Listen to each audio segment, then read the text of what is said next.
In this video, we are talking about division of signed numbers. And this is going to be really similar to multiplication of signed numbers.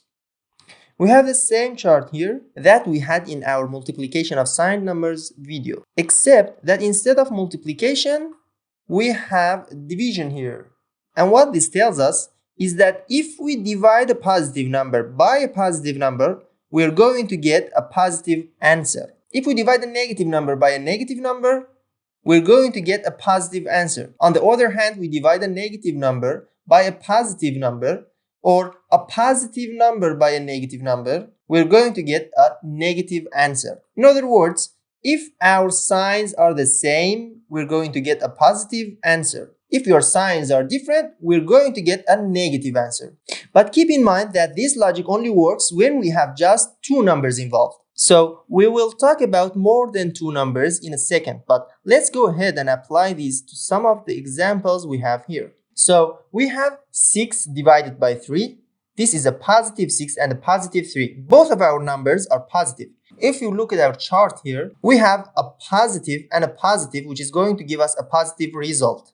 And that should make sense because the signs are the same, they are both positive, and we know from looking at this that if the signs are the same, we will get a positive result. So positive 6 divided by positive 3 is going to be a positive 2. If we go down to our last example here, and we take a negative 6 divided by a negative 3, we have a negative by a negative that's going to give us a positive. That should make sense because our signs are the same, so we know our result is positive. So again, we're going to get a positive 2. If, on the other hand, our signs are different, so we have a negative 6 divided by a positive 3. Negative 6 divided by a positive 3 is going to give us a negative result because we have a negative divided by a positive. Those are different signs. The results going to be negative. Here we have a positive 6 divided by a negative 3. Different signs, one positive, one negative. So positive 6 divided by negative 3 is also going to give us negative 2. So we know that 6 divided by 3 is the same as 6 over 3. We know that negative 6 divided by 3 is the same as negative 6 over positive 3. That 6 divided by negative 3 is the same as 6 over negative 3. And the negative 6 divided by negative 3 is the negative 6 over negative 3. We can see here we have two positives, 6 over 3. We know that that's going to be equal to 2. In this case, we have negative 6 over positive 3. We have this single negative sign here. We can factor that negative sign out in front of the fraction and get negative 6 over 3.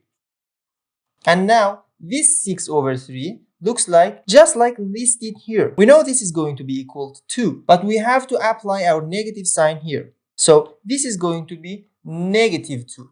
We can do the same thing here. We can factor out the negative sign from the denominator and get negative 6 over 3. When we pull the negative sign out in front, 6 over 3 is equal to 2. And applying the negative sign, we get negative 2. Or in this case, pulling both negative signs out in front, what we end up with is negative 1 over negative 1 times 6 over 3. So pulling both negative signs out in front, we have this other fraction. Negative 1 divided by negative 1 is going to be equal to positive 1.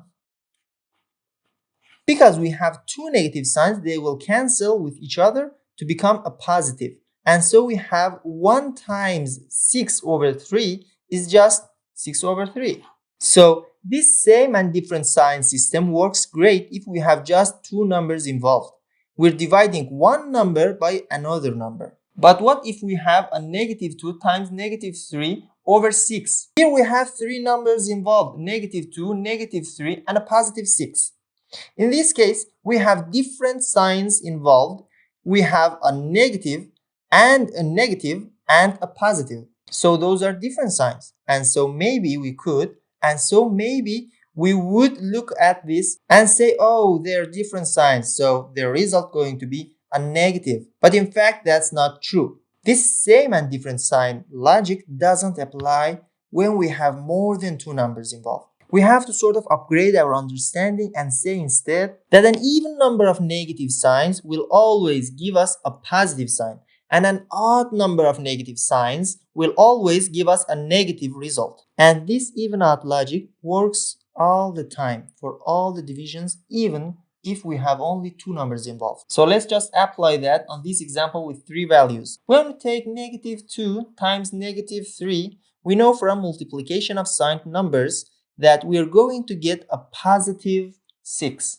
We have 6 in our denominator, and we know that 6 over 6 is 1. We got a positive result, and that should make sense, because if we count the number of negative signs, we have one negative sign, two negative signs, so we have an even number of negative signs. And if we look down here, we see that an even number of negative signs should give us a positive result. So let's go for another example. What if we have a negative 7 times a positive 1 divided by a positive 7?